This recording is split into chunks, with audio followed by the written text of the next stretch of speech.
We're live, as far as I can tell. You don't have to go to the bathroom? No, I went live. Wow. I went live because I was like, let's go. Oh, for a second there, I thought you meant, no, I went live, like I went to the bathroom live. Yeah, I was like, while you just you pissed were your in pants? there, I just dropped trow and I shat right here on the table. That's what I heard. Yeah. Which I am not opposed to, but I'm not cleaning that shit It was up. like one paw, one cup. It was... Oh, God. Sorry. Well, at least there was a cup involved. See, we're beginning your half of the show, so people who didn't watch any of the other half, this is what they're introduced to.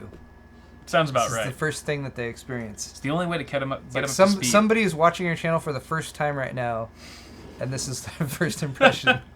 I'm sorry. Why are these I guys apologize. pissing on the floor? I don't know. I don't understand. Okay. But thank you, and welcome to the show. This is Awesome Hardware, a live stream that Paul and I host every single Tuesday at 5:30 p.m. Pacific time, right here either on twitch.tv/awesomehardware or on youtube.com/one of our YouTube channels, Paul's Hardware or /c/Bitwit. If you are just tuning in right now to this half of the show, you can go ahead and head over to Paul's channel, which you can catch the rebroadcast of the first half of the show that we've just done. It's 84. This is episode 84. Episode 84. So I'm side B, he's side A. So technically you're watching it out of order if you're catching me first, or you can watch my half and then go back and watch his afterwards. It doesn't really matter. The order is kind of flexible that way. It's not like we're doing like a plot or anything, you know. Yeah, this is a show where we drink beer and we chill and we talk about stuff. Usually that stuff includes PC gaming, PC tech, current events, and occasionally balls. Sometimes there's balls involved. What kind of balls, we're not really going to specify. That's just something you have to find out for yourself. Everyone has their own journey on how that goes. So, I think... Policeman's balls. Policeman's balls. What? Policeman's balls? Like, what? It's really Is that a old, fantasy it's a of really yours? old joke about like, you know, some, you know, high class lady and like, oh yeah, she's very involved in the community. She handles all the policemen's balls. Ah. Okay. Sorry, I don't know. I think that's from a movie or something. I don't know where the hell that came from. Oh, that was good. Sorry, I like it. that's my contribution to There Chaos you After go. the Show. Paul's here, everybody. Paul. We have a couple announcements here. First off, Paul and I are hosting some auctions. Mine aren't up yet. They'll be up probably later tomorrow. But Paul has already some eBay auctions on his channel. So if you go to his recent video that he posted, the thumbnail just says "buy some stuff" or "buy my stuff" or something. Selling my stuff. It was Selling a my stuff. a Zelda reference. Zelda reference, yes, very true. So he's got a bunch of listed eBay here. listings of hardware that's still really nice and good that he's selling for a decent price if you want to go and check that out. And I'll be posting some auctions as well tomorrow on my recent video that you can check out. I have some more I'm going to add tomorrow as well. So there'll He's be some adding new more stuff. He's adding more. And we're going to try to make it so they all end on Monday. Yep. The reason why we're selling stuff, and the reason why this is also coinciding with the fan meetup that we had over the weekend where we were selling stuff locally, is because we plan on doing stuff with the earnings. And that includes a third of it going to a charity live stream. We're going to kick off a charity live I stream. was going to say Vegas. But Live stream. Charity live stream. Third of it is for strippers. No. The other third of it is for a cash prize giveaway in the form of either an Amazon gift card. It's for you guys. Yeah, for you guys. A third of this money will be International. available, well, not you guys, but one of you. Yeah. Everyone will have an equal chance to win it. It'll be worldwide. But at least one person And will. then a third of it will be for our own monetary gain, which, you know, I said in my video that we'll probably just use it for beer, alcohol consumption in some form. But that's pretty much it. As far as like that whole auction thing, it was Paul's grand idea, and it's coming to fruition, and it's manifesting and things like that. So you can help support. And the idea here was to take stuff that we have piling up. Whereas, like, if we were to just give this stuff away, it would cost us money because we would have to pay for shipping and other stuff like that. If we were to just sell it separately, like, it's kind of an annoyance. I mean, you just to find the buyers and all that kind of stuff. But we figured this was a way to provide some of it to you guys and also make some money back and also provide something to charity and also give something back to you guys, especially for folks who are international who like really can't have any access to any of that. All right, that's my best explanation. I shouldn't explain any things anymore. I've been drinking. Nope. Okay. Shut up. And then the other thing is that another announcement. I hit 500k subscribers on my channel recently. That's also listed in my recent video. So cheers. Thank you guys so much for 500k. 500,000 is insane. And because of that, I'm going to be giving away a gaming PC that retails for about $1,500. We showed it on Paul's half of the show. We're going to be showing it again on this half. But go ahead and check out my recent video, my last uploaded video, if you want to enter that for details and stuff like that. The one that I'm showing on screen right now. Yes, it's a beautiful system actually in the Fractal Design Nano S. Define Nano S. Great case. Paul actually uses it for his wife's build. Good old hot box. And the other thing that I wanted to announce really quick without being too much of a downer is that I recently got kicked off of Amazon's affiliate account, basically for not being in compliance with their terms of service, by telling you guys, incentivizing the affiliate link to be used to be bookmarked and stuff to help support the channel. They pretty much just kicked me without notice. There was no warning, so that was a huge chunk of my earnings that were used to kind of funnel back into the channel, invest back into the channel for product reviews, review samples that I can't get from vendors directly. So if you guys want to help support just in the meantime while I get on my own 2 feet again, there is a Patreon account that I've set up, patreon.com/bitwit. I'll link it in chat and stuff. Any contribution helps in these dire times of need. You have 92 patrons already. I already have 92. That's awesome. I think I had 10 when I started yesterday, so that's a huge thing. It's very, very humbling to see all of you guys come out and support. So I like how whatever you can afford. I like how you have one goal.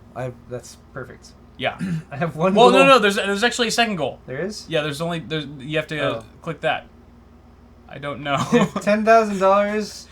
It's just weird. Basically, like I do more kind charity of cash flow, things.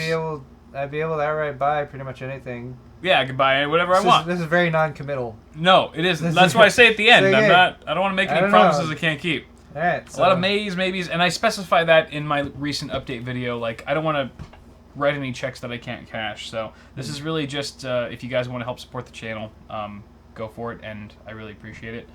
But that is pretty much it. Oh, we're selling merchandise. Paul is selling stuff on his store, paulshardware.net. What is the stuff you have here, Paul? So I still have all of my Thumbscrew logo stuff. I've added a couple women's cut t-shirts. I know we don't have a ton of female viewers, but I know there's a few of you out there, and if you're interested in a ladies cut shirt, my wife likes these so far. Thumbscrew shirt and Zero Insertion 4 shirt. Also have some decals now that are available, so just my standard Thumbscrew logo available in a couple different sizes. Added a cotton beanie recently. I have the Thumbscrew in a few different shirts, including tri-blends that are now available. Still selling the mugs and pint glasses and all that good stuff. So check it out, paulshardware.net or store.paulshardware.net. And if you buy stuff during the show, we will give you a shout out at the end of the show. Indeed. When we do the Johnson segment.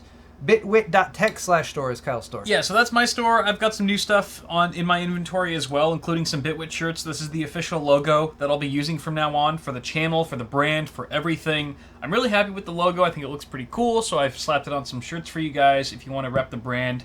If you're interested, this is kind of a tri-blend. You can't really tell, but it's a very comfy shirt that's got a gray logo on it. I've also got a plain cotton black and white in the top right corner there. That's a bit more classic. And then also I've added a hoodie to the store as well. So there's black and white Bitwit hoodie. You got the hoodies. In these wintry times and seasons. But that's pretty much it for the announcements. We can go ahead and move on to our first segment here, which is to fund or not to fund. This is a segment where Paul and I talk about some Kickstarter or Indiegogo campaigns, crowdfunded campaigns, and pretty much there's no gray area when it comes to crowdfunded projects. It's either cool or it's lame. I feel like there's really no in between. So this is what we've picked up in the last week. I was updating the lower thirds. Yes, you were.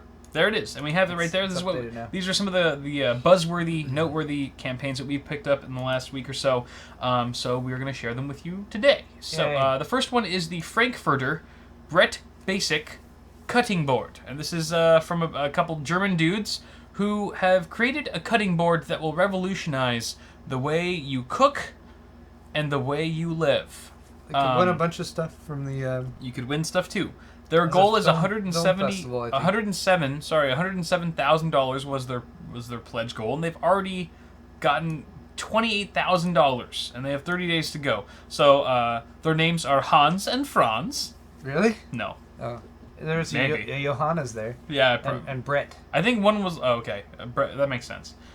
So clearly there's some interest in this, especially for those of you who are cooking. You can let us know in chat if this is something you'd be interested in. But basically, look at this thing. It's a cutting board that has drawers or containers attached to it. Like, there's modular containers that you can put. So right now they're showing you what a regular cutting board is, and then this is like the new cutting board. Their cutting board, where they've got like these containers basically. So as you're chopping, you can stuff stuff in the containers and continue working, so you have full real estate of the cutting board at all times. Why I've even selected this, and you can probably fast forward to the relevant part here, Paul, is because not only does this cutting board have trays, it also holds your tablet. Yeah. Which immediately and totally makes it a tech product, because a tablet can go onto it. Whether it be an iPad or a Nexus device. And a perfectly legitimate thing to discuss. Why you would have part of the show. an iPad, why you would need an iPad right next to your cutting board. There's many reasons, I would say. First of which would be like recipes. If you have like a recipe app, having your iPad there is why good. Is this lady... Netflix and Peel. Netflix and Peel, guys. You can Netflix and Peel. Do you with often this take board. your produce out to your living room and like cut it and chop it while you're watching All the time. TV? All the time. Okay. I don't even use my kitchen. I cook everything in the bathroom. All right. So, $119 Okay. for a cutting board. To get one? But it holds an iPad. So, I mean, if you're going to spend $1,000 on your iPad, you might as well spend $120 Might as well. on a cutting board that can hold your iPad. So the iPad is not included. No, it's not. Kind of like the whole Mass Effect It says thing. they're back on Kickstarter. They've done something before. I suppose so. I didn't watch the whole video. You're right. Neither did I. But if you scroll up to the very top, this product is 100% grossartig. It is 100% grossartig. Whatever that means. Grossartig. You can rest assured that it's fully grossartig. Okay. So let's move on to the next item here, which is You don't know what. somehow less useless, I would say. Oh, it's great. Great. 100%. That's a long word for the word great. That's like 3 syllables. 2 syllables too many. When great is a single, concise syllable that means the same thing. German's dumb. German. This is dumb language.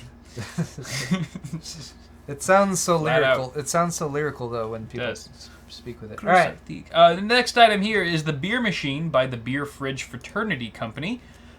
This was kickstarted not too long ago. It's got 20 days to go. It's got $11,000 funded of its $107,000 goal. And what is it? It's a beer vending machine that allows you to keep track of who's been drinking how much beer. You fill it up with beer cans or beer bottles. It accepts either or. And then you've got user profiles attached to it that specific users can unlock the vending machine. Biometric scanner. A biometric fingerprint scanner that allows you to log in with your user ID, which is your fingerprint, and receive a beer from this machine. And it will keep track of how many beers have gone to whichever individuals are registered to this machine. So this seems like the only place it would make sense is a fraternity where there's a bunch of people drinking regularly and concerned about who's drinking how much. Because I've never run into that problem like, Steve, how many beers you had? Paul, you have 2 beers or 3? I've never run into that issue, really. But I feel like if I was in a frat, maybe that would happen. That'd be most practical. But how many fraternities are going to spend, $1,250? Yeah. $1,250 to get one of these? I mean, I don't priorities, though, right? If they're drinking beer, if drinking beer is their number one priority, then... And there's like 6 of them, they might all throw down $200 to get one of these. How many beers you've had throughout the day. Yes, it does. Some people might do that just to know, because I remember, back when I was in a fraternity, which was a very, like a bragging very rights brief thing. experience in my life, which was like, you'd be like, how many beers have you had? I don't know, like 18 or something like people, they wouldn't know because you lose track at a certain point. Yes, you would. You lose the cognitive ability to even keep track, even if Right. you're really trying hard too. So. Yep. that could be a benefit for something like this, I guess. Yeah. I think there's a webcam too that, like, I don't know. It must be for, like, taking pictures of yourself or something. Maybe to record, like, how much drunker you look every time you go and get a beer. That would be a That'd good be feature. Fun. Every time you get a beer, without you knowing it, takes a picture, and then you can watch yourself get more and more shit. Number 13, guys. So, yeah, go ahead and kickstart that. I also love how the guy who's hosting the Kickstarter video has, like, just a rack of guns behind him on the wall. You know what I noticed here in the beer log? What? That they scroll up Paul across the screen. Notice all the people taking beers. Like Steve took 19 beers. Really, dick. Steve? Aaron with 21. Wow. Look at the only person who added beers. Oh, Paul, you're so me. Generous. Me. You added 12 beers to the list. I put 12 beers in there, and apparently I didn't drink any. Steve drank all your beers. Steve drank all the beer. Fuck Steve. Fuck you, Steve. Damn it, Steve. All right. So, that's pretty much the beer machine. And I really quickly wanted to go just talk about some of these donations, call them out really quick. Oh, thank you. Matt for the $5 donation, 4K 32-inch FreeSync 60Hz QNX for $389. Good price, yes. Also, either of you play Warframe? No. I have in the past, though. It's pretty fun. Good luck on Amazon, Kyle. Thank you. 4K 32-inch FreeSync. Good price. Oh, that's the same thing. Double. That is a good price for a 32-inch 4K. Honestly, especially if it's got 60 Hz FreeSync. If you're cool with 60 Hz. Wait, is it FreeSync? Yeah. That's what he said. Oh, it is FreeSync. Yep. Cool, yeah. 4K, I mean... You've got an AMD GPU for sure. I mean, there's not really much point in having... I mean, you can't really unless it's got DisplayPort... What is it, 1.5 or 1.4? 1.4 for what? For a higher refresh rate for 4K, for 120 Hertz. That would be DisplayPort 1.45. 4. Yeah, but I mean, if all the display can do is 60, then... Yeah. What I'm saying is... I don't know what I'm saying. I don't either. I don't either. But it doesn't really matter. You don't really need more hertz than that at 4K because chances are your system's not going to be able to push FPS that much further. So that's not too much of an issue there. That would hurt. That would hurt too much. That would hurt. Abendaz for the $5 donation. Here's some money for Black Friday. Thank you. I'll probably buy something for $5 now on that day. I donated some to Paul, but he was not. I'm sorry. Mansion. Sorry, Abendaz. Go to Micro Center and get great deals. Sorry, yes, I will. I will definitely go to Micro Center for Black Friday. That's a good idea, actually. All right. And our last item for To Fund or Not to Fund. Oh, yeah, we have more. Is the Signal. Signal. No vowels. No vowels. Because vowels are not Screw cool vowels. anymore. I hate vowels. No, screw them. Screw them all. Phone calls with your fingertip. Yes, you can make and take phone calls now with your fingertip using this high-power technology. It's already been funded $1.6 million. So clearly there's a demand for this thing. 3,000% over what they were asking. All right. So basically, it's just a band. It's a band that you wear around your wrist. It syncs with your phone, and based on, I don't know, how it's grabbing your wrist, you can hear what it's doing on your fingertip. That's all I got. That's weird. It's weird. I don't know if it's just channeling through your actual body so that you can hear. There's some vibration shit going on, but you can the band can be used for very popular leading smartwatches. So if you have an Apple Watch or Galaxy or what is it, a Gear V? No, not Gear VR. What's the Samsung one? The Samsung smartwatch that doesn't explode. Yeah, that one. The Nexus Note 7. Galaxy Note Not 7, I should say. So, or you can just wear it as a basic band if you don't want to have a watch or anything. So, but it's got compatibility for those popular options. I don't know. I feel like this is one of those things where it's either cool or lame. Like I was saying before, do you think like if like your phone started ringing and you just answered it like this, you were on like a first date or something, and you're just like, oh, excuse me, one second, I really got to take this, and you just put your finger to your ear, do you think the girl would be impressed or like, dude, that's kind of weird, and like I don't know if I can trust you with my ears? I don't know. Like, do you? I still don't know. It's so foreign to me. I don't know what I would do if I saw you just like one day. Hold on, Kyle. Hey, how's it going, Josh? Yeah, I'm just talking to Kyle right now. Fucking, yeah, it's still the same. So still the same. The appeal of this is like Inspector Gadget style. This is what this reminds me of. Because Inspector Gadget, right? Yeah. He Go Gadget, whatever. And I'm pretty positive he had a phone, right? A Go Gadget phone. I'm too old. Or I'm too young. That No. he could talk to Maybe the cartoon. people. Yeah, the cartoon. Yeah, okay, Not the yeah. TV, not the movie or whatever. Right, I don't okay. care about that. Yeah, and like, Yeah. right, so it's turning you into Inspector Gadget, which True. is worth $1.6 million to me, at least. Yeah. In my humble opinion. I don't know. I think it would really kind of have to be the type of thing that you like. How is it as clear as it is if you're holding your phone up to your ear, like, and you have a speaker right there? They're saying it's really clear. It's very clear. They're saying, I mean, of course they're going to advertise it as being the best possible, but they're saying it's clear. Is it using your internal, like, tendons and everything to transmit a signal that will eventually give you cancer or something like that? Probably not. But I said it, and now some of you think maybe that might happen. This is what I've learned about how the internet works. You're like the devil to all I know, marketing I'm teams. terrible. But I think it'd be convenient. I think it adds more convenience to smartwatches. It adds more functionality to smartwatches because you can't really take a phone call with just a smartwatch alone. This kind of allows you to do that, which I feel like as a phone, that is the primary reason I have it, is to take and receive calls. So if that's going to allow me to extend the usage of my smartwatch, then maybe it's a good investment. that to I don't me would be the best, like, positive Selling point. thing to and selling points to come out of this, because I've had Yeah. pretty much zero interest in smartwatches Same up till here. this point. I'm always like, I don't know. I don't like wearing a watch in general, so it needs to really bring something extra for me to do that. Yeah. And all the smartwatches I've seen, I'm like, I have a phone I'd for rather that. not wear something on my wrist if I can avoid it. Yeah. If it's something that I can take out of my pocket or whatever. And I'm not hating on people who use smartwatches at all. Like, I know some, like, Josh has one and he gets texts on it and everything, and I'm always kind of like, oh, you're kind of cool. Text on your wrist or whatever. But you're right. I mean, taking that smartwatch and extending it to be able to, like, oh, I have a call. Yeah. Answer, and then answer the call. Yeah. That's pretty... I guess flip side would be I don't get phone calls anymore. Hmm. Do you talk on the phone to anyone ever? Not for extended periods of time, but Yeah. it's usually like I had to call the pest control guy today because we have a fucking rat in our attic that keeps making noise. So I was on the call today several times. Do you think It if you happens. had this device, the rat would be dead by now? Well, I know if it did work that way, I would have kickstarted this a long time That's ago. true.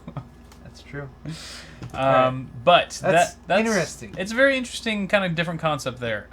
Future coming realities. Probably that sort more of thing. useful than the beer fridge. Yes, I would say so for sure. But let's go ahead and move on to our next segment because we are running short on time here. Really quick, huge shout out to Butterboy Loves, $20 donation. Butterboy. Damn, this is for both of you. Split it in half. Well, that kind of makes sense because the other guy who donated 25 or whatever was like split that, so we'll just call it even, I guess. Oh yeah, we're good. I'm looking to upgrade, and leaks show Cabby Lake to only be better because of clock speeds, but does it and Z270 have more or better features to make it worth it? I'm willing to wait if better. I mean, that's pretty much what you're going to be buying into if you are going to be going for the next generation, is not so much the IPC or the re-engineered CPU itself, but more so the features and the functionality of the new chipset. I'd say Z270 is the bigger star here than the CPU itself. What the kind of new interfaces that you're going to be getting with that motherboard chipset is probably going to be more valuable to you than the slight increase in CPU performance. So, yeah. But, let's move on Okay. to our next story. What? I was completely distracted by another different random... Just Okay. chat. Something Fucking else. with No, you? never mind. Okay. Also, a quick shout out to Samuel Tompkins. Thank you for your $1 donation. He's asking what frat I was in. I can tell people. Alpha Pi Omega. It was very Theta. short-lived. I was pretty much in it for 1 year, and then I kind of stopped doing anything there. But I was in SIGEP. SIGEP. Sigma Phi Epsilon. Okay. Sounds cool. Yeah. Super Sounds cool. fun. Super awesome. All right, let's move on to news. First off, about some hackers hacking the AdultFriendFinder websites. This article is from Economic Times. It's been covered extensively by other outlets as well. Apparently, the login credentials for over 412 million users of adult websites that have been run by California-based FriendFinder networks were stolen last month. By this guy. By that guy. The guy... The guy who's wearing a mask even though he's hacking internetically. I love pictures of hackers. Yeah. That's what they look like. He's got the hoodie and the mask. Yep. That is serious.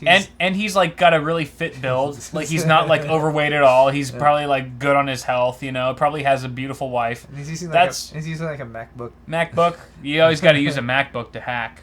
Everyone knows that, Paul. So a shit ton of users had their credentials compromised last month. And they were all users on these sexually, you know, promiscuous websites, like AdultFriendFinder.com, which advertises itself as being the world's largest sex and swinger community. And I only know that because I'm a member. But a lot of you guys who are unfamiliar... Well, now everyone else knows you're a member, too. Yeah, they do. Well, exactly. Not because of what you just said, because of the hack. Because of the hack. Yes, absolutely.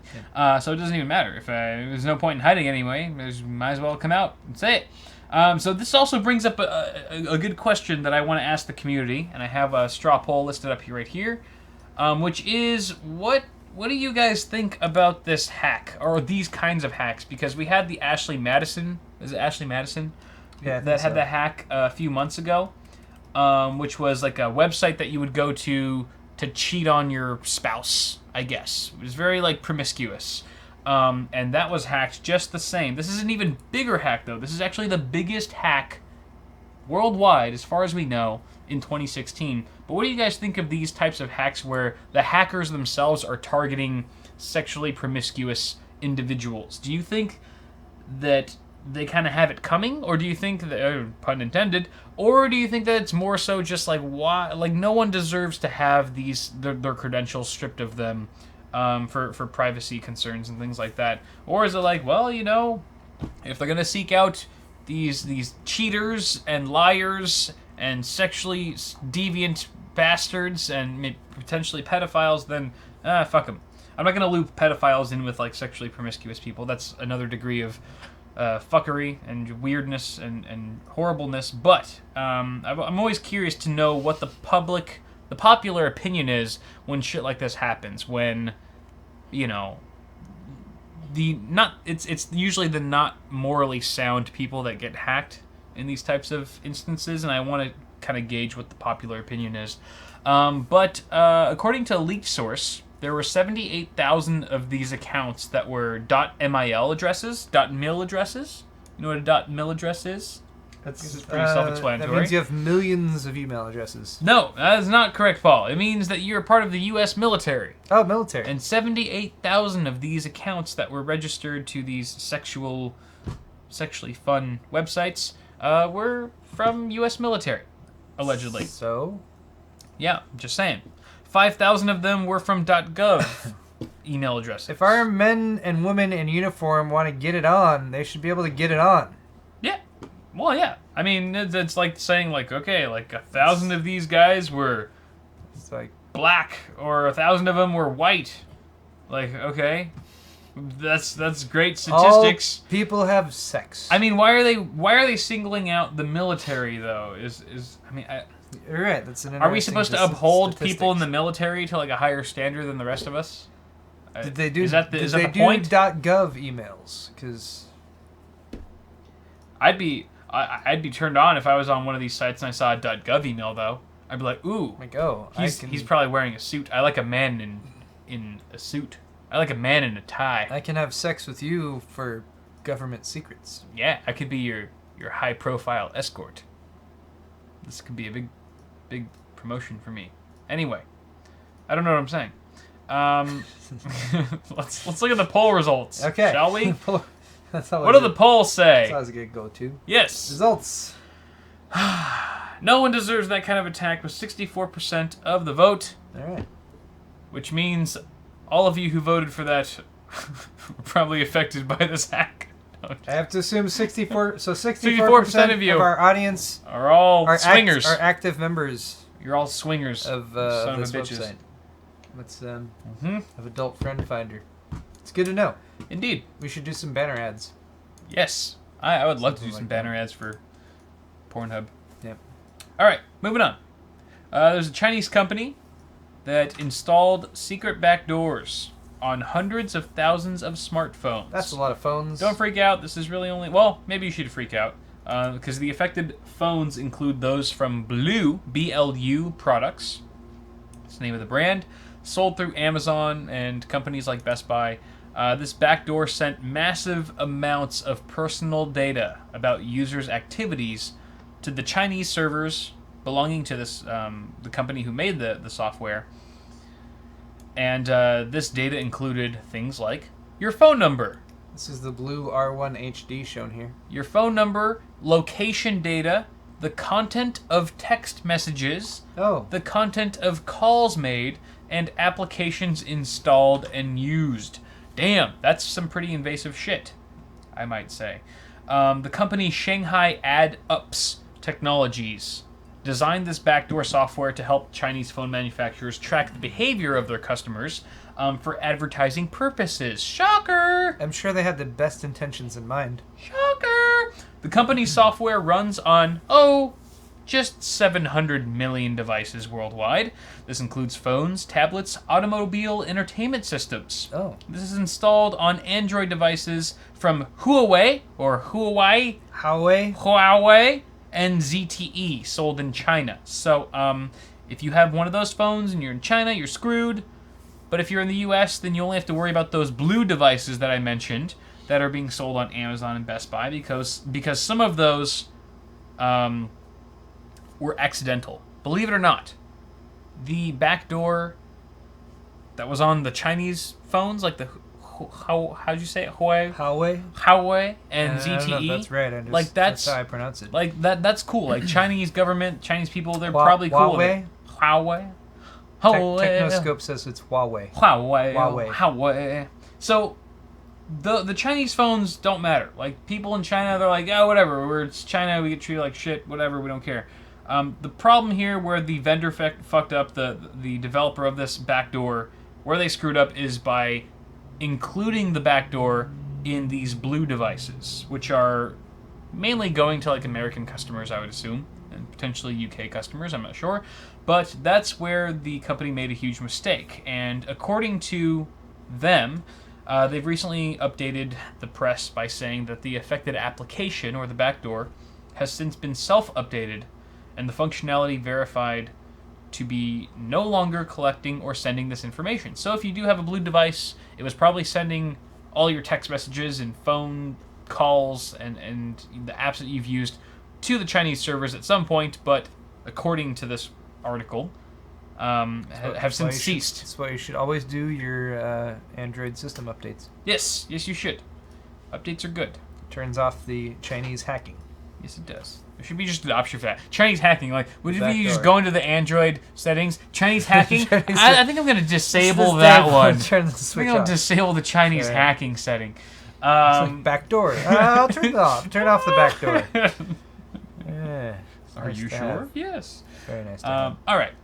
We got 3 more stories here. Let's go through them quickly. EVGA for the win cards. We all know that they were blowing up and shit, getting all hot and stuff, because the BIOS and the memory on them were just shit. All the Micron memory. So EVGA. It's not true. That's not true at all. That's not. Wait, it's not the Micron? No, it's not I'm sorry. The memory. Wasn't the memory? It's the MOSFETs. Oh, it was the MOSFETs? Yeah. Oh fuck. Wait, so it was initially thought to be the memory then?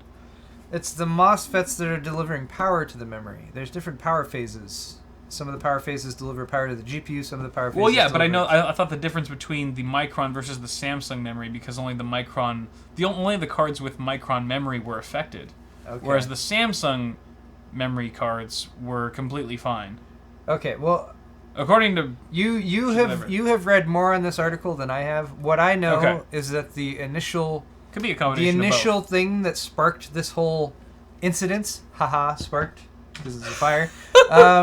was the MOSFETs catching fire. Right. But the MOSFETs overheated that were delivering power to the memory. Yeah. And MOSFETs are, like, to my knowledge, unless maybe you take the heatsink off of a CPU or something like that, they're always going to be the hottest part of any of those power delivery components. Yeah. So, okay. Anyway, all right. Well, I mean, it could have been the combination of both. I'm not sure. But apparently, EVGA has recently updated their website with 19 primary BIOS updates to resolve the issue and 6 secondary updates. If you guys want to install those, if you are affected in any way, or even if you're not, if you haven't experienced any repercussions of this, you might still want to update the BIOS anyway. EVGA is still claiming that all the temperatures that they're seeing under normal loads are perfectly fine and within spec.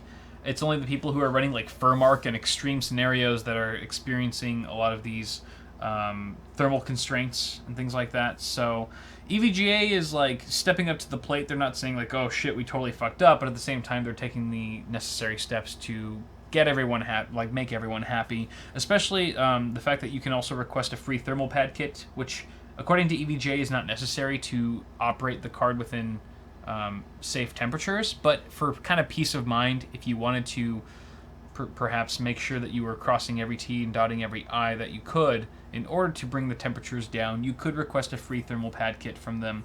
They'll send it to you, you can install it yourself, and everything should be good after that. Of course, there's like warranties and stuff on their cards that you can always take advantage of if you're affected in more drastic ways. I'm still just playing with fire. I'm running both 1080 for the wins in that system. Overclocked and all that. They're not really overclocked. I mean, they're running at the overclocked out of the box Factory. speeds. Yeah. The factory overclocks, but I haven't touched them. I'm just using them to play Civ 6. I'm No fires yet. going to take my 1080 back from you any day now. If there is a fire, I will blame it on Kyle's 1080. Kyle's 1080 destroyed my system. Or something like that. You can't prove that! Yeah, so now I appreciate the way EVGA has handled this, because although, yes, they do deserve a little bit of scorn for, like they said, I mean, they've been very upfront with this. They're like, this was a couple cents per product that we didn't invest. Mm-hmm. That was either an oversight or, like, I doubt they looked at that like, we'll save a few cents. Like, we'll make our profit on that just the 0.001%. I think it was an honest mistake. Yeah, I think it was an honest mistake. I think it's the same thing with the 970 3.5 gigabyte thing, to be perfectly honest.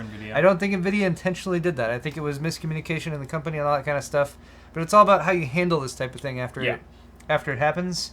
And I think EVGA has done the proper things. They have a couple different solutions for people, whether you want to take your card apart or whether you don't.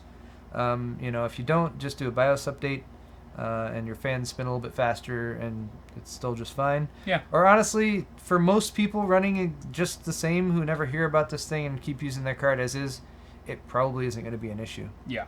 Most of the ways that they've triggered this to happen have been circumstances outside of the norm of how you would use your graphics card, including the person who originally discovered it, who was running the graphics card with no PCI Express power connectors plugged in. Just straight from the fucking board? I don't know. Board? There was some explanation for why they were testing that way or something like that, but it caused additional amperage to be drawn through the MOSFETs, which caused them to overheat and catch fire. But EVGA doesn't want that to be able to happen to anyone, so they were like, all right, we'll address this, and here's the solutions for you guys. So yeah, that's how it works. That's why it's usually reviewers who find this shit out, is because they're the ones who are testing the products outside of the normal operating conditions that a consumer would. Yes. And it's kind of funny because it's like, well, I don't know how to feel about that. To a certain degree, it's like, yeah, well, that reviewer probably had the card blow up in his face. At the same time, anyone who's buying that card from a consumer standpoint is never going to be testing that card in that sort of scenario and is never going to experience that situation. So, I don't know. There's kind of a weird gray area there. But I agree with Paul. EVGA, you've done a good thing by the way you've handled this. So, moving on to our next story here, really briefly, just speeding up here, GTX 1080 Ti has been rumored to cost about $1,000, according to a Chinese website by the name of mydrivers.com. Sounds legit. This is the Google Chrome Google translation. Translated page. And the English is pretty pretty brutal. So you'll have to bear with me on this. I can't confirm everything that's been listed here because I don't really know what the hell they're saying, even when it's been translated into English. Let's just read it. GP102. Completed through the million new Titan X to $1,000 GTX 1050 layout. You have to do it in American tourist accent, though. Well, you do it then. I know. You don't really need to really go into detail to know that this is... we don't know what the fuck they're saying. Okay. But what we do know, there are a couple points here that I was able to make out, is that the GTX 1080 Ti is going to be featuring a GP102, which is expected because that's basically the same die that was used for the the Titan XP, or Titan X Pascal.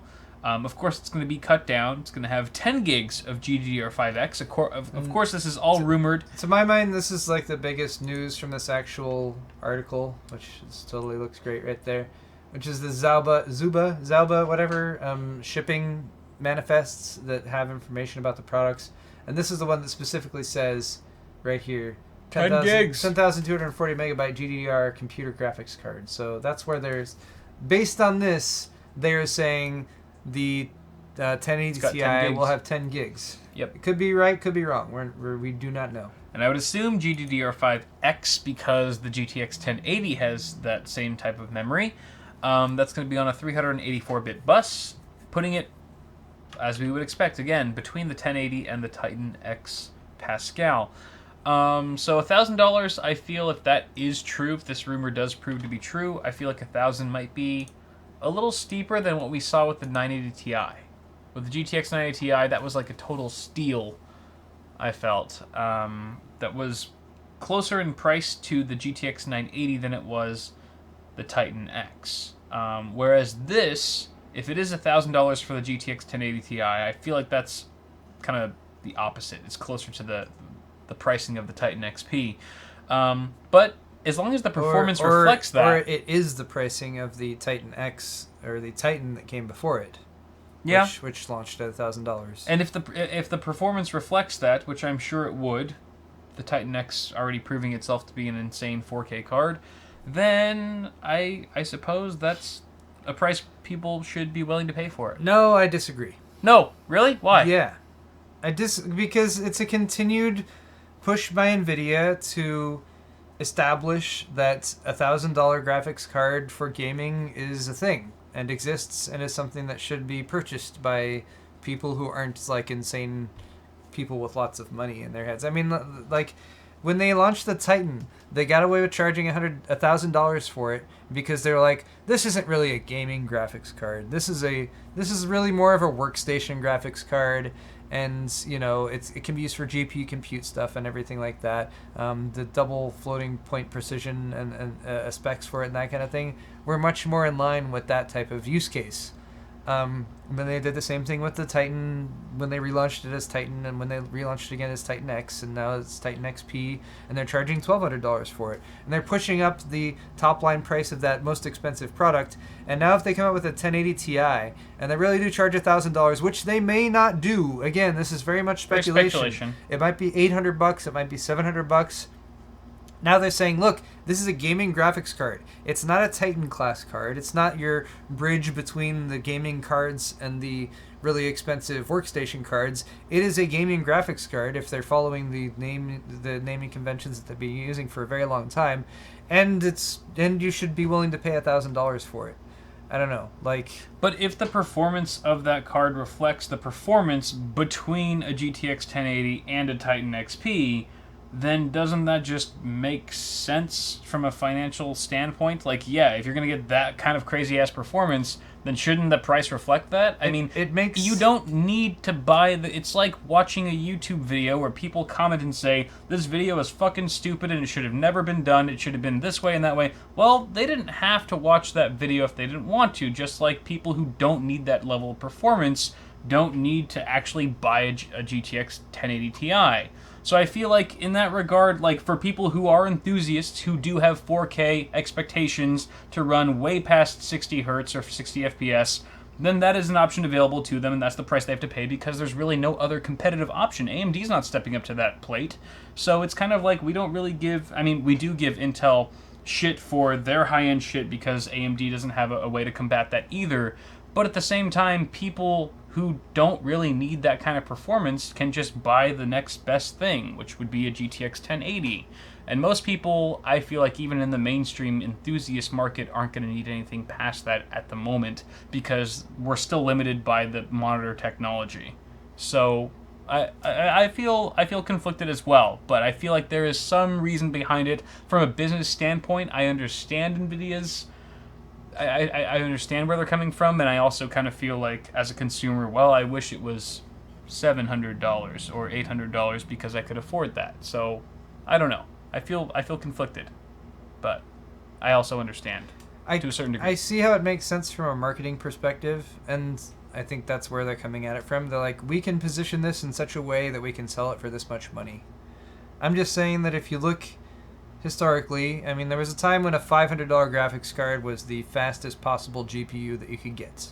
$500 was like, wow, if you're spending $500 on your graphics card, you're buying the best possible thing you can get that should have years of use ahead of it and like all these really awesome specs. Yeah. And I feel like that price point, that price has been pushed up from $500 to $600 to $650 to $700, and then dropping the $1,000 thing on it, like when they first started with the Titan, like that sort of opened up that range from like, oh, $650, $1,000. Like that's a $350 difference there. That's right. That's 30, 40, 50% more.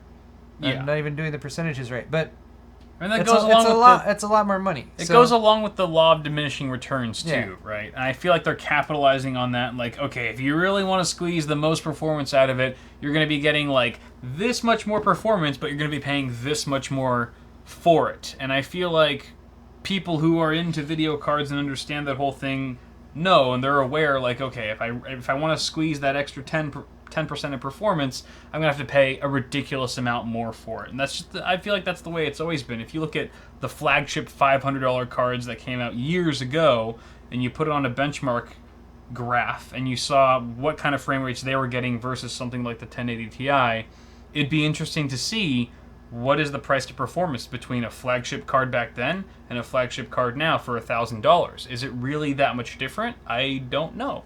I guess for me, I would see it as more reasonable if they were jumping from the $600, $650 price point to like $750 or even $800, $850, but they jump all the way to $1,000, right? Like Yeah. that's a big jump for me from the top end, like 1080 Ti. If you look at a 980 Ti or a 780 Ti when they launched, they were $650 to $700. Mm-hmm. Like jumping it all the way up to $1,000, like that's a...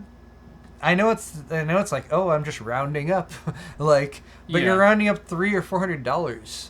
Right. That's like a big jump. If they're providing pricing that was spaced out relative to the performance of the cards, even if you're saying, well, you've got the 1080 or the Titan XP that's up here, that's $1,200, and it's in between and it hits right there, that is marketing working, because that's them back when they first priced out the Titan X.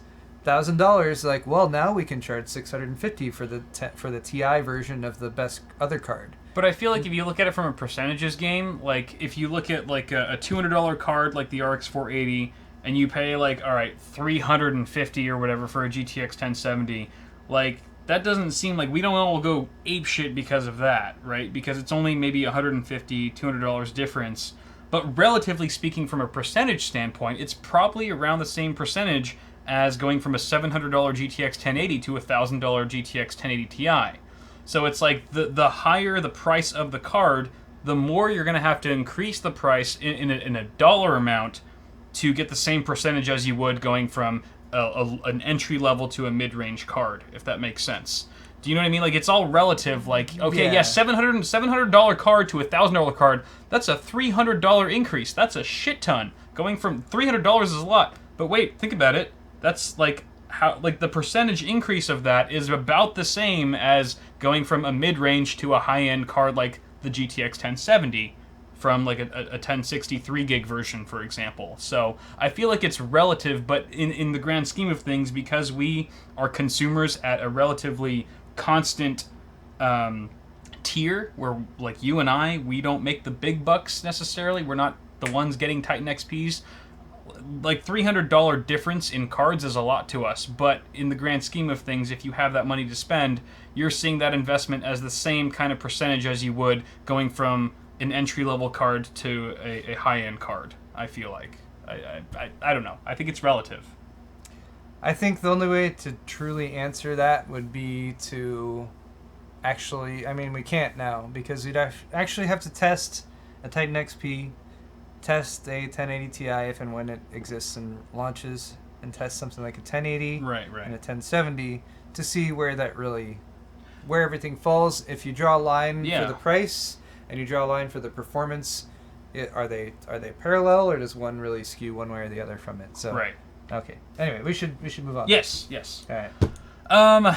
Where the fuck are we? Skylake X pricing on a leaked e-tailer, or I should say leaked Skylake X pricing from an e-tailer. I think this is also a Chinese website, shopblt.com.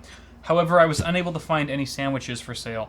I want a BLT. Whoop, whoop, that sounds... Bottom line telecommunications. Bottom line... Oh, thank you for pointing that. I had no idea what that stood for. It says it at the top. Okay, I missed that completely. So these are all your... all the Skylake X chips, apparently. Skylake X. All laid out here. Wow. I'm surprised that this link is still active and it hasn't been taken down in any way. There's no... Like, it's just been live for, like, the last few hours. I would have hit refresh, but I'm worried it won't be there anymore. Oh, yeah, it's been up for a while now. All right, so you got your... This is US dollars pricing as well? Yes. Yes, it is. So they're advertising a Core i3 7350K for $177, but I think that's a pretty good price for an i3 at that caliber. However, let's just focus on the fact that there's an unlocked Core i3 chip listed on this website. This might have come up earlier in the week. I might have missed it. Yeah. But this is news to me. Personally, I think that's pretty cool that there's an overclockable Core i3. Look, the page is up for this. This is most likely going to be a dual core, so while it's probably going to be really... it's not going to compete much with the Core i5, I would say, for like multi-core applications. For single-core stuff, I think it's going to be an amazing deal. No one has reviewed this. For a lot of people. What? No one's reviewed it because... I'm looking at the product page for the 7350K. 4.2 gigahertz, 4 meg cache. Yeah. But yeah, i3 would maybe indicate it's dual core? I would think so. I don't know. These X SKUs, though, we're really not sure. Yeah, I mean, with that kind of clock speed, I would have to imagine it's dual core. Otherwise, I don't know if it could compete with one of the entry-level Core i5s. How about this 7400 here? Because the 7400 is only $20 more. I would have to imagine, since it's not overclocked, the only thing it has on the 7350K would be that it has more cores. Okay. So that's my assumption. I don't know. Again, this is all rumored anyway. This could all be false. But from what we see here, we have a potentially unlocked K-SKU Core i3 chip that's dual core, which would be good for like light gaming and potentially some workstation applications on the very light side, casual prosumer things. They also list their stock. They have -30 of these in Texas. ETA, they were stolen. The ETA for all this incoming inventory is 11/22. Ooh, that's really a week. Soon. It's literally 7 days from now. That's too soon. Too soon. Okay. Too soon, right, guys. Whatever. I mean, I'm not complaining. Because apparently 30 people have pre-ordered the 7700K from them. I got to bookmark this BLT. And these people are totally going to get their product or their money back. Yeah, one or the other. No way this is not going to happen. No. Additionally, in case you guys are more curious about the high-end stuff, Core i5 7600K unlocked quad-core chip at $252 listed, and then the Core i7 7700K, which would be the flagship, would be $362. So a little bit more than Skylake, pretty expected, nothing outlandish. Again, that's going to be a quad-core chip with 8 threads. Very impressive. Yes, good stuff. Let's move on to Sponsor Spot. We have a sponsor for this week's show, which is Fractal Design. Thank you very much, FD, for sponsoring the show. Josh was in chat at one point. Yes, he was. I think he's still in here. Hi, Josh. Thought I saw him a second ago.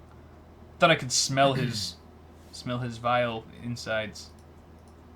Somehow. Yeah, he's somewhere around there. But Fractal Design has been doing some good work lately. You can go ahead and check out Paul and I's review of the Define Mini C, which is a very nice case. Added a power supply shroud to the mix. But the one I'm going to show you today is actually the mini brother of that chassis, which is the Fractal Define Nano S. You can see here it looks just like a lot of the other Fractal cases, like the Define S, the Define R5. It's like a mini hotline almost. And this is actually the giveaway PC that I'll be giving to one of you guys for the 500K giveaway. Josh is here, confirmed. He is here. So just take a look inside. You can kind of see what this chassis is capable of fitting inside of its very portable housing, including a 240mm radiator at the front there. That's a Kelvin S24. Very beautiful cooler, I might add. And also a full-length GPU and power supply. That's a Fractal Integra 750-watt Integra M, I believe, and a GTX 1080. That's a Gaming X from MSI. So that's a full, I think that was probably like 10.5-inch graphics card that's able to fit in here no problem. With, mind you, the front-mounted radiator. So definitely you can fit a lot of stuff in here. I know Paul's probably had more experience in this chassis than I have in terms of custom water cooling. You do have the reservoir, yes, what I like to call it. The reservoir allows you to attach like a custom water-cooled reservoir to the actual backside, kind of like where the motherboard tray is, as well as an integrated mounting slot or mounting area for a water cooling pump at the very bottom of the case. So there's really a lot of options here in this little case, and you can see I'm like carrying it like a baby. Yeah, so small. You can just pick it up and carry it around. So tiny. It's a good land rig for sure. Yes. Solid case. Yes, it is. So thank you very much, Fractal Design, for making awesome cases.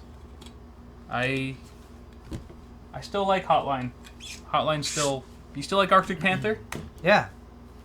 People keep asking me where Arctic Panther went.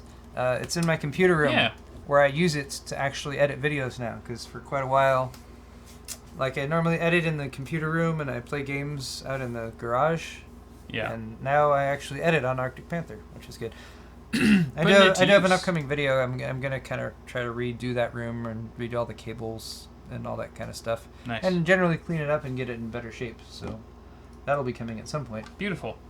All right, so thank you very much, Fractal Design, for sponsoring this show and making it possible. We're going to go ahead and switch gears here to our next segment, which is Face Off. We have which will be Face Off. Which will be Face Off. You just wait and see. Just a minute.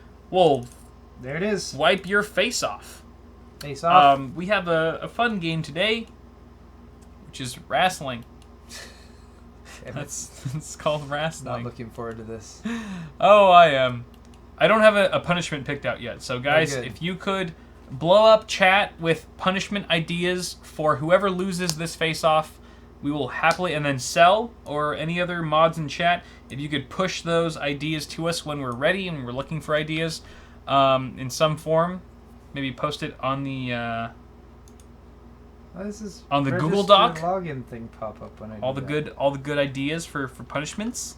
That'd be great. While you're doing that, Trini, thank you very much for the $5 donation. New supporter here. I have a question. Is the Acer XB271HU 27-inch 165Hz monitor good for pulling double duty for photo editing and gaming? If that is, I believe that if that is an IPS panel, which I believe it is, then I feel like it's going to be just fine for that. Obviously, you're going to do great for gaming with that refresh rate. 27 inches is absolutely a great size monitor, I would say, for most gamers. And wait. No, it's not the Predator. It's the XB271HU, which I believe I've seen... XB271HU I've seen... is listed as a Predator on here. Oh, really? Yeah, it's also listed as 144 hertz. Oh, not maybe 165. Maybe that was I don't know. Maybe he's talking like overclocked or something. I don't know if that's a typo or what. In my experience, really high refresh rate monitors do not have the best color reproduction, but it is IPS. So even the IPS ones, or just the TN? That's mainly my experience with TN. So okay, you might have a better experience since it is IPS. Yep. Contrast ratio is 1,000 to 1, which is not that great. Unless they're being really honest. They are being honest. 1001 is the honest one. Yeah. If you want their 100 million. 100 million to 1 is their ACM contrast ratio, which is bullshit. One day I'm just waiting for the infinity sign to 1. Like, just infinity to 1. You can do Because you that. could technically You can. justify that somehow. What is the color? I think it's a really good monitor. 16.7 million colors. All right. People are saying in the reviews that the picture is really good. If it's IPS, I would trust it. A lot more than a TN for sure. Great screen after calibration. Color accuracy out of the box was terrible. Yellowish tint on whites and lighter grays. Yep. Yeah, getting an external calibration tool for your monitor is a great thing to do if you're doing if you're doing professional work with like Photoshop and right and that kind of thing. Yep. Anyway. Okay. All right. Let's go ahead and move on to our game here, which is Expert Wrassling. Good enough slack there? Probably. Slackety slack. Okay. Woo! What happens now? We wrestle. Click to start. Okay. You can do 2-player versus. Okay. And it looks like we've got our moves there. I'm O. WAD and then wrestling is C and V. So I say the first one to 3. First one to 3. Not best out of 3, but first one to 3. Okay. We'll do that. We'll try it. We'll see how that works. Do I click exit? Yes. Okay. I'm the orange lighter guy. Whoa. Whoa, whoa! Oh shit! Why is this thing lifting up? Oh my god! No! Wait, you just win? I got think one. you won. I got You a won. point. I got a point. Now. Alright. Let's go, biatch. Oh my god, this game is amazing. I'm the purple guy, by the way. I'm the pinkish guy. Get off me! Oh, come on. I totally got you. I totally got you that time. Fair. Throw you off the edge. Why can I not? Why are we on like a ship that's tilting back and forth? I'm getting motion sickness. Also, No! Wait, what? I win! No! 3 points! No! You said first to 3. That does not count as I a have 3! 3 right How there. is that 3? Because both of us went off, so I got 2 points. You don't get a point for your... No! What? See? Alright, that was All I'm one doing, win. You get 1 win for that. So let's do it again. Retry. We got... changing the rules up. That's a win. Alright? Come on. Let's go. You blocky son of a bitch. It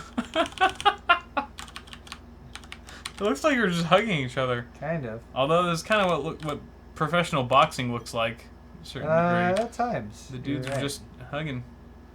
Yeah. I love you, but I'm trying to kill you. Come on. And then like the sides go down. Oh my god, you just body slammed me. How did you just do that? I don't know. Wait. Get off me. Son of a bitch. This game is very weird. It's so good. Wait! Wait, we both tied that got time? a point. We both All got right. points. Okay. Alright, so it's the first of 3. We'll win the round.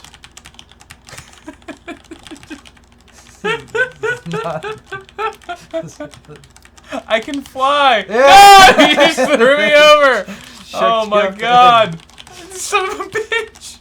Hey! I Oh, you won again! I Alright, won fine. again. Fine, you win. I win. You win the game. Okay. You win the game. I lose. I don't know what the punishment should be. I told Cell to compile all the best ideas for punishments. Vape off. We got to vape off. Vape off. So I don't know what that would mean. I'd have to vape a shit ton. Hot peppers, which I don't have any of. Baby oil, which we used all of before the show. Yep. Shots. Ooh, shots. I do have some tequila downstairs. For my idea, I say baby powder slapped to the face. I don't have any baby powder, unfortunately. I'm just out of resources for punishments. The only thing that I have, guys, is I have tequila, which I could take a shot of and probably regret in the morning. I could chug a beer. Drink bleach, I'm probably not going to do. That would be bad. I'm not going to do that. Well, you won. What do you want me to do? I'd be fine with the tequila shot or the vape. I don't know what you do with a vape. Just try to create the densest clouds you possibly can, or something like that. Maybe I could just do it until like I die, or something like that. Kyle, as a punishment, has to vape until he dies. What if I do a combination? What if I take a shot, and then what if I like vape a shit ton, take a shot, vape some more, and then exhale? That would be impressive. Okay, I'm gonna get the tequila. Okay. Kyle is going to get the tequila, everyone. Which is often, I'll be honest, if you hear that and you're at a party, is when you should leave. Most of you should leave at that point with the party. But then some of you should stick around because, tequila, right? Last time I drank tequila was in college. I can't say that for sure. I've had like a margarita or that kind of thing since then. But yeah, I had a very, very bad experience with tequila in college. One of those ones where like I wasn't recovered until like well into the night the next day due to the amount of tequila that I had. Because tequila is the type of thing... There's a comedian who does a funny bit about drinks and everything like that. What's his name? I forget his name. Anyway, but he's describing tequila, and he's like, tequila is the type of drink where, like, you think you're just doing one shot or whatever, but if you drink one shot of tequila, it will, like, go and then let all of its friends in the back door or something like that. I forget how that goes. Anyway, Kyle's back with his tequila shot. This is literally all the tequila I had left, which is exactly like a mega shot. That is a good-sized shot. It is. Right there. Alright, so, you have one last chance to get out of this if you're willing to go with Mimosa 11's suggestion that I tie you up and tickle you to death. Oh my god. I would rather just die. I guess that includes dying too. But I would rather just... I don't know, get eaten alive by a rat or something. I hate getting tickled. Anna's in chat. She says tequila is never a bad experience. Anna... That's why I agreed to it, Anna. I appreciate where you're coming from. Fucking this up for me. But I would respectfully Jesus disagree Christ. that tequila can be a bad experience. Well, maybe not the part where you're drinking the tequila. The drinking part's always good. The afterwards part. The hangover can be bad. Or it gets you. If you're just joining us, I beat Kyle at Wrassling. Somehow. Wrassling. So he's going to take a big old hit of his vape and then a shot of tequila.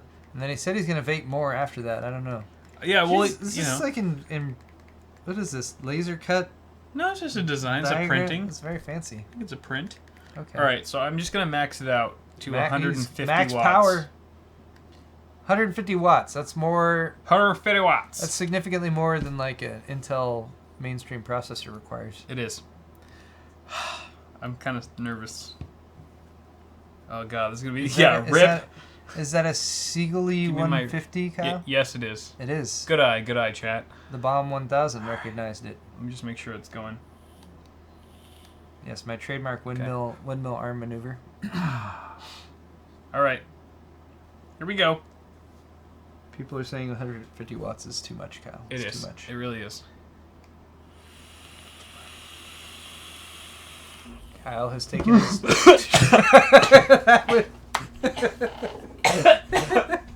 Oh god. That smells like a campfire. Oh, Jesus. It really does. It smells like a... Oh my god. It's like Christmas right now. It's Christmas morning. We have a fire in the... It burned. Why did it burn? It went so dry. Because you had too much wattage. No, it's just because, I don't know. Too dry? The juice that I'm using is a 100% VG, which means it's a vegetable glycerin. Okay. Which is generally a thicker type of juice than what you can get. It's vagina juice. Okay. It's vagina juice. 100% vagina juice. And because it's thicker than most juices, it doesn't wick quite as nicely as some of the thinner stuff. Of course. Which means that sometimes it hits dry. And especially when you're vaping at 150 watts, that can cause a bit of charring to the throat and lungs. So I'm going to do this one more time. I'm going to lower it down to 120. 120? Because that's super much low. more reasonable. Yep. And let's try this again. Oh, God. This is horrible.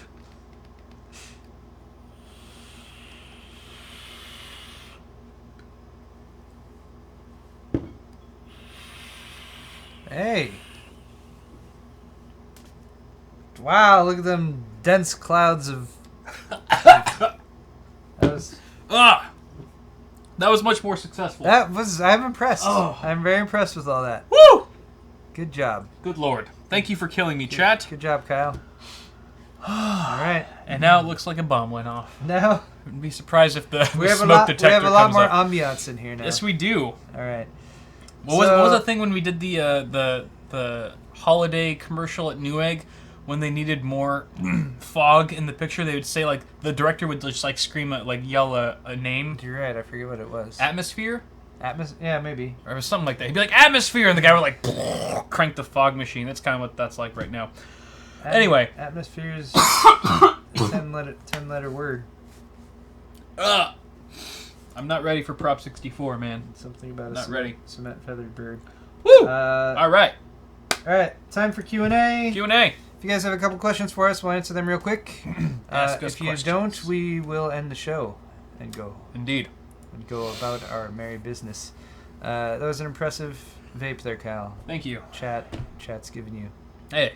Then you got the tequila in there too. All in good service. Yeah, I did. That's nice. All right, so if you guys have questions for us, feel free to shout them out, and we will do our best to answer them.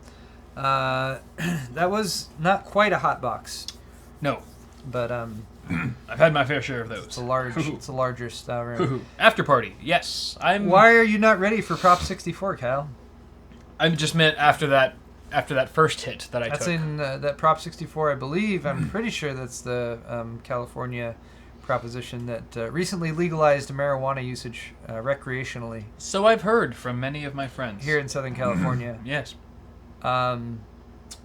So we are joining the other states that have legalized recreational marijuana use, which include Colorado, Oregon, Washington, Oregon? Yeah. Oregon as well for recreational? Yeah. Okay. I believe so. I could be. I don't know. I was just there. Oh, okay. Oregon as well as District of Columbia. Yes. If you need there's 3 of those. Some herbs on the East Coast. A couple other states in this recent election got passed for also recreational. Some recreational use statutes were passed, as well as more medicinal use statutes were passed. Now, some people in California were inquiring about this.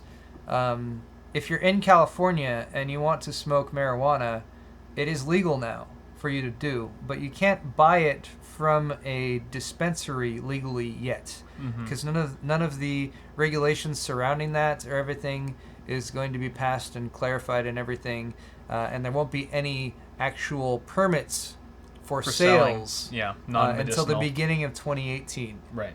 Is when that happens. So until then, Californians will not be able to smoke marijuana. You must have a very enthusiastic friend who's told you all of this. Of course I do. Anyway, that's a good question. That's good to know, though. I think you can legally carry an ounce on you now. Yeah, as well. An ounce, and you can have like 6 plants or something. I don't know anything about that though. My HD 6870, this is from Carrie Peterson, won't accept Radeon drivers anymore. Any suggestions? Really? His what won't accept? His HD 6870. 6870. Maybe it's something else. AMD should still be supporting that card. I would imagine you have some other possible... What OS are you on? Software issue that's going on there that's preventing it. Because AMD doesn't... I mean, they will cut off support for really old cards, but usually by that time, like, they're not doing any updates that would affect those older cards or anything anyway. We'd probably need more information to really help you further on that. But, I wouldn't write off your 6870. I mean, hey, if you're looking to upgrade, then maybe upgrade. That could just solve your problem. But I would double check your operating system. I would consider running something like DDU, Display Driver Uninstaller, to clear everything out and then do a fresh install of the latest drivers. But yeah, your 6870 is not like end of life as far as support from AMD is concerned. You should still be able to get updated drivers for that. That should still work. So there you go. Yep. Let's see. What overclocking tools do you recommend? Just built an i5 6600K with a GTX 1070. Want to get this thing screaming. So for overclocking the CPU itself, I usually just go into the BIOS. It's fairly easy these days in the UEFI, how moderate it is, how easy it is. There's probably 2, maybe 3 settings that you need to actually change to get your CPU jamming. As far as video cards, that's kind of a personal preference thing. I really like MSI Afterburner and EVGA Precision X if you're dealing with NVIDIA exclusive hardware.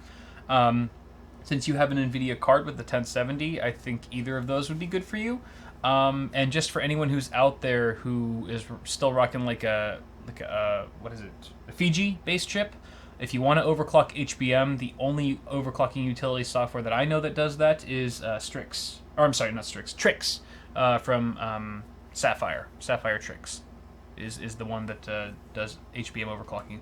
But as far as I am concerned, I like EVGA, Precision X, and Afterburner. Afterburner for sure because it has a lot of good metrics and analytics for you to extend out the graphs. It's got, you know, OSD, things like that. So personal preference, but what do you use to overclock, Paul? I mean, mostly what you said. Typically for CPU, I do it in the BIOS or UEFI still. I will say, depending on your motherboard, there are some more thoroughly thought out and developed software applications for overclocking. I will say, especially if you've never overclocked before, consider the Asus AI Suite and the, what is it called?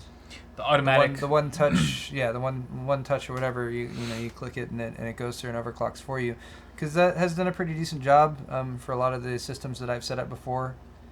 Gives you a pretty nice out of the box overclock. But yeah, beyond that, yeah, what Kyle said, I think is pretty good advice. Yeah. Yeah. Let's see here. What else we got? All right. OBS hardware encoding, AMD VCE or NVIDIA NVEC. This is from Oliver Thode. Oliver, that would depend on what graphics card you're using. If you're asking which one is better, I don't know. I have not done a head-to-head with Neither both of those. I will say that in situations where, especially if you're doing encoding with OBS and you're getting like a message your CPU usage is high, offloading a lot of that encoding work to your graphics card can be a very effective means of freeing up that CPU overhead, especially if you're doing something like playing a game at the same time. But almost invariably, if you're running that and you're trying to game and stream, like, your system's going to take a hit to some degree, so you're not going to get the same performance that you do just playing the game right up. True. You know, without anything else going on. Hey, Event Horizon, thoughts on the Google Pixel XL? Paul can probably shed some light on that. Sure. Event Horizon, I actually have a video that I've been kind of working on for that. I took it to Thailand and I used it there quite a bit. I haven't really used it since I got home because I did not have a cell phone, like a case for it, a cover. Yeah. And I already dinged it up a decent amount. So, oh, really? Wow. Yeah, I mean, not like horribly or anything, but you can tell I've used it a bit. Yeah. I really like it. I really like the camera. I really like the responsiveness. I like how fast the camera app will just load. You just like swipe, boop, take a picture. Like, you don't have to wait or anything like that. It just does it. Nice. Even switching to video back and forth and that kind of thing, which honestly is what I was mostly using it for over there because I was on Thailand on vacation and everything. But I mean, for me, with phones, most phones do the basics like pretty well. It's those additional things like pulling up the camera quickly and everything that I think takes more time and effort. So yeah, I've been really happy with it so far. Battery life has also been quite good, even though it doesn't necessarily have a really I forget what the milliwatt hours is, but even though it doesn't have a really huge battery, the latest Android OS, and I think specifically tied in with that, with the hardware configuration that they did for the Pixel XL and the Pixel, does really good power saving stuff. Yeah. That you can kind of see here and there happening, but compared to my wife's Nexus 5X, the battery is like way better. Nice. So, yeah. Very much lasts you the day, no problem. Oh, yes. Even with heavy usage and stuff. By the way, that's just looked it up, 3,450 milliamp battery. Okay. Pretty solid. Which is, yeah, pretty good size, but yeah, it's... Also has to do with, like, just how efficient the hardware is. Yeah. And, yeah. Cool. All right, ladies and gentlemen, I think that's going to wrap it up for today's episode. So thank you so much for watching, tuning in. We do have some Johnson shoutouts to deliver. Oh, yeah.